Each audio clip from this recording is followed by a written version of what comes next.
Hello बच्चों, welcome back to the channel. अब हम स्टार्ट करने जा रहे हैं क्लास 9th का चैप्टर नंबर 3 टिश्यू। आज मैं आपको सिर्फ इसका बेसिक इंट्रोडक्शन देने वाली हूँ।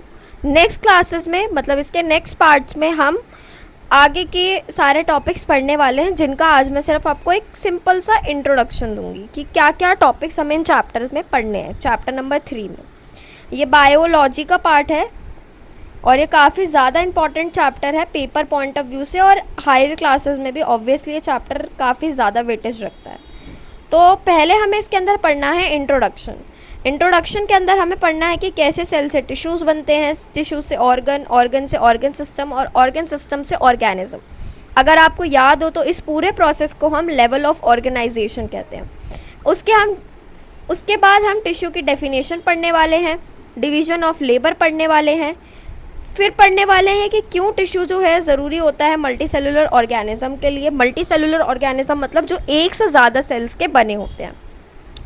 नेक्स्ट टॉपिक हम पढ़ने वाले हैं कि कैसे प्लांट्स और एनिमल टिश्यूज़ डिफरेंट होते हैं, कैसे उनका लाइफस्टाइल अलग है, न्यूट्रिशन कैसे अलग है, ग्रोथ पैटर्न कैसे।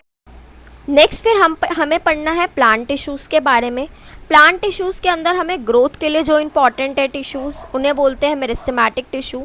इनके अंदर आपको इनके नाम याद होने चाहिए, एपिकल, लेटरल, इंटरकैलरी, और इनके कैरेक्टरिस्टिक्स और फंक्शंस। इसके बाद आपको पढ़ना है परमानेंट टिश्यू के बारे में। परमानेंट टिश्यू के अंदर आपको डिफ्रेंसिएशन का एक प्रोसेस पढ़ना है, प्रोटेक्टिव टिश्यू पढ़ने हैं क्या होते हैं।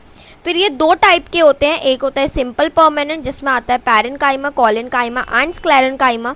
फिर आता है कॉम्प्लेक्स परमानेंट टिश्यू जिसमें आता है जाइलम एंड फिलियम।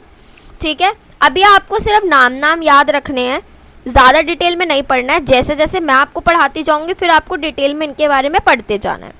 फिर आएगा एनिमल टिश्यू। एनिमल टिश्यू जो होते हैं ना वो 4 टाइप्स के होते हैं, epithelial, connective, muscular and nervous. Epithelial के अंदर आपको पढ़ना है सिंपल स्क्वैमस के बारे में, स्ट्रैटिफाइड स्क्वैमस के बारे में, cuboidal, columnar, ciliated, glandular. Connective tissue के अंदर हमें पढ़ना है areolar, adipose, blood, bone, cartilage, tendon and ligaments के बारे में। फिर आते हैं मस्कुलर टिश्यू। मस्कुलर टिश्यू में आता है स्केलेटल, स्मूथ एंड कार्डियक। इसके बीच, इन तीनों के बीच में डिफरेंस आता है जो कि बहुत इंपॉर्टेंट है, मैं आपको बताऊंगी। अभी मैं आपको सिर्फ एक ऊपर से ब्रीफ इंट्रोडक्शन दे रही हूँ, ज़्यादा डिटेल में नहीं बता रही हूँ, थोड़ा थोड़ा बता रही हूँ कि हमें क्या क्या पढ़ना है। जब हमारे पास सारे टॉपिक्स की लिस्ट होती है ना, हमें इस टॉपिक में मतलब इस चैप्टर में क्या क्या पढ़ना है, तो हमारे लिए रिविज़न करना काफ़ी ज़्यादा आसान हो जाता है उस चैप्टर को। क्योंकि फिर एक्चुअल में क्या होता है ना, 90% बच्चों को ना यही नहीं पता होता कि पढ़ना कहाँ से है, क्या पढ़ना है।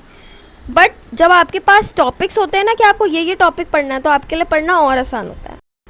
फिर हमें पढ़ना है नर्वस टिश्यू। नर्वस टिश्यू के अंदर पढ़ना है neuron, structure of neuron, nerve impulse transmission.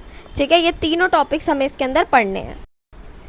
मस्कुलो skeletal system के अंदर हमें पढ़ना है स्केलेटल सिस्टम के बारे में, बोन्स एंड लिगामेंट्स के बोन्स एंड जॉइंट्स के बारे में, मूवमेंट कैसे करते हैं मसल्स के साथ, फिर टेंडन एंड लिगामेंट्स का क्या काम होता है।